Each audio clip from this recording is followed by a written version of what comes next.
নমস্কার সবাইকে। ঘড়ির কাঁটায় প্রায় রাত্রি 10টা।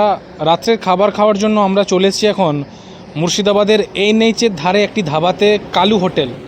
তো চলুন ভিতরে যাওয়া যাক। আমরা খাবারের অর্ডার দিয়ে দিয়েছি অলরেডি।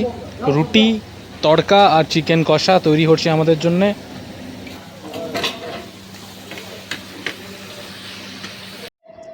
তো আমাদের খাবার এখন চলে এসেছে, রুটি, তড়কা, চিকেন কষা। খাবারগুলো দেখেই ভালো লাগছে,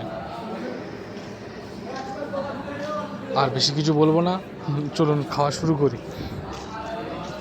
এই রুটির সঙ্গে এই পেঁয়াজ দিয়ে বিটনুন খাওয়ার যে আনন্দটা, সেটা একটা আলাদাই ভালো লাগে আমার।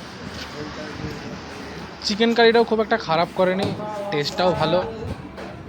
আপনাদেরকে একটাই বলবো যে রাস্তার ধারে, NH-এর ধারে এই ধাবাগুলো একবার হলেও খাবার খেয়ে দেখুন। আমার মনে হয় বড় বড় রেস্টুরেন্টের খাবারকে হার মানাবে।